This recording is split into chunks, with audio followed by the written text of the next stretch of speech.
If the Jewish agency were willing to partition Palestine with the Jordanians, why not apply the same principle to Jerusalem? As Ben Gurion's faithful proxy, Shamir rejected the offer. Shamir knew the Zionist leader was convinced his army was strong enough to take the city as a whole. An entry in his diary a few days later, on 11th May, shows that Ben Gurion was aware the legion would fight fiercely over Jerusalem and, if necessary, for its overall share in post mandatory Palestine, that is, the West Bank. This was duly confirmed 2 days later when Golda Meir met King Abdullah in Amman on 13 May, where the king seemed more tense than ever before because of the double game he was playing in his effort to come out on top, promising the member states of the League to head the military effort of the Arab countries in Palestine on the one hand, and striving to reach an agreement with the Jewish state on the other. At the end of the day, the latter became decisive for the course of action he would take. Abdullah did everything he could to be seen to be taking a serious part in the overall Arab effort against the Jewish state, but in practice, his main objective was to secure Israeli consent for the Jordanian annexation of the West Bank. Sir Alec Kirkbride was the British representative in Amman, a position that combined those of ambassador and high commissioner. On 13 May 1948, Kirkbride wrote to Ernest Bevin, Britain's foreign secretary. There have been negotiations between the Arab Legion and the Haganah, which have been conducted by British officers of the Arab Legion. It is understood that the object of these top secret negotiations is to define the areas of Palestine to be occupied by the two forces. Bevin replied, I am reluctant to do anything that might prejudice the success of these negotiations, which appear to aim at avoiding hostility between the Arabs and the Jews. The implementation of this agreement depends on the British officers of the Legion. That is why we should not withdraw the Legion officers from Palestine. But Ben Gurion never took for granted that the Jordanians would stick to the limited role he had set aside for them, which reinforces the impression that he felt confident the new state had enough military power to successfully confront even the legion, while simultaneously continuing the ethnic cleansing. At the end of the day, the legion had to fight for their annexation, notwithstanding Jordan's collusion with Israel. At first, the Jordanians were allowed to take over the areas they wanted without a shot being fired. But a few weeks after the end of the mandate, the Israeli army tried to wrest parts of it back. David Ben Gurion seemed to regret his decision not to exploit the war more fully in order to enlarge the Jewish state even beyond the 78% he coveted. The general Arab impotence seemed to give the Zionist movement an opportunity that was too good to be missed. However, he underestimated the Jordanian determination. Those parts of Palestine that King Abdullah was adamant were his, the legion successfully defended until the war was over.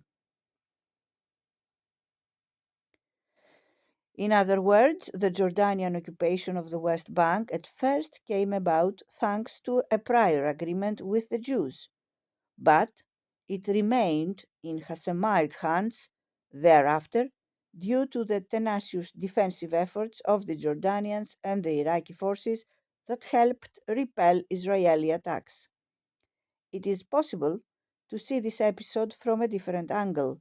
By annexing the West Bank, the Jordanians saved 250,000 Palestinians from being ousted until, that is, they were occupied by Israel in 1967 and subjected, as they still are, to new waves of expulsion, be they more measured and slow. No, not at all.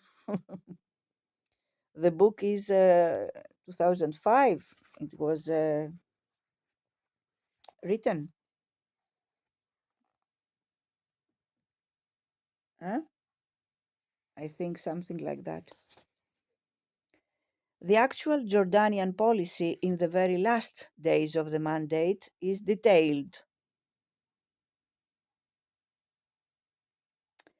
As for the Palestinian leadership, what remained of it was fragmented and in total disarray.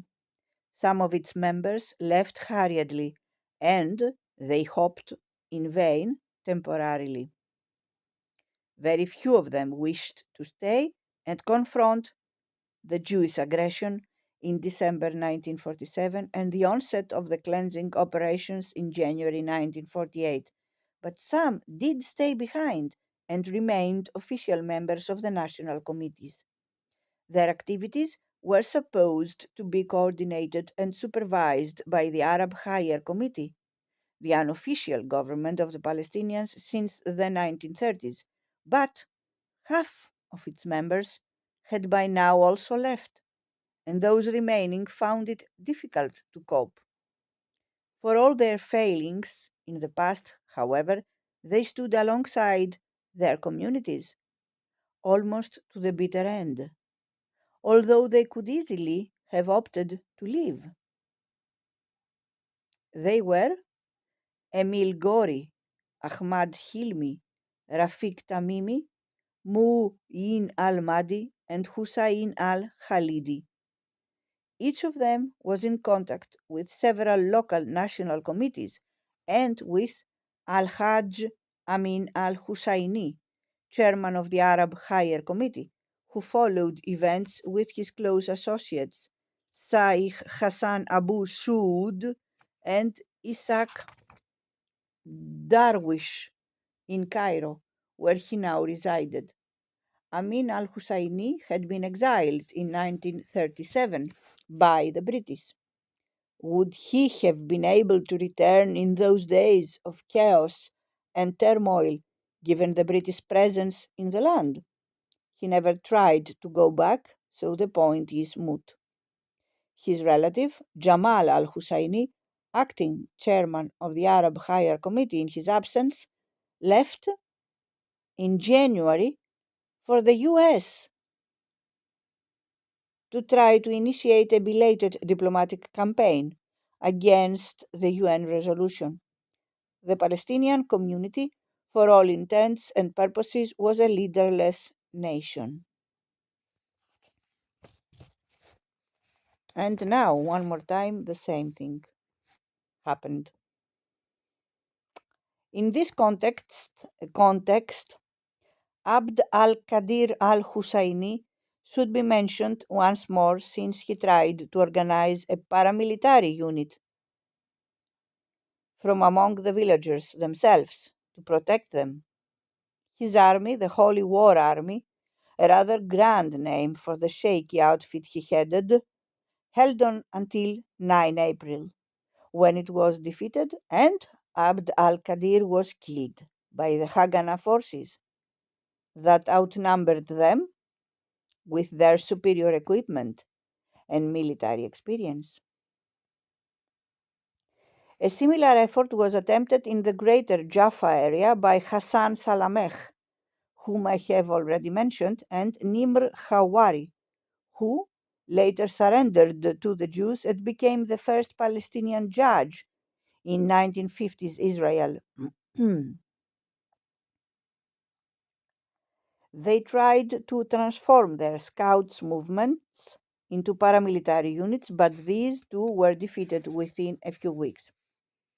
Thus, prior to the end of the mandate, neither the Arab volunteers from outside Palestine nor the paramilitary troops on the inside put the Jewish community at any serious risk of either losing the battle or being forced to surrender. Far from it. All that these foreign and local forces tried, but were unable, to do was to protect the local Palestinian population against Jewish aggression. Israeli and, in particular, American public opinion, however, succeeded in perpetuating the myth of potential destruction or a second Holocaust awaiting the future Jewish state. Exploiting this mythology, Israel was later able to secure massive support for the state in Jewish communities around the world while demonizing the Arabs as a whole, and the Palestinians in particular in the eyes of the general public in the US. The reality on the ground was, of course, almost the complete opposite. Palestinians were facing massive expulsion. The month that Israeli historiography singles out as the toughest actually saw the Palestinians simply attempting to be saved from that fate rather than being preoccupied with the destruction of the Jewish community. When it was over, nothing stood in the way of the cleansing troops of Israel.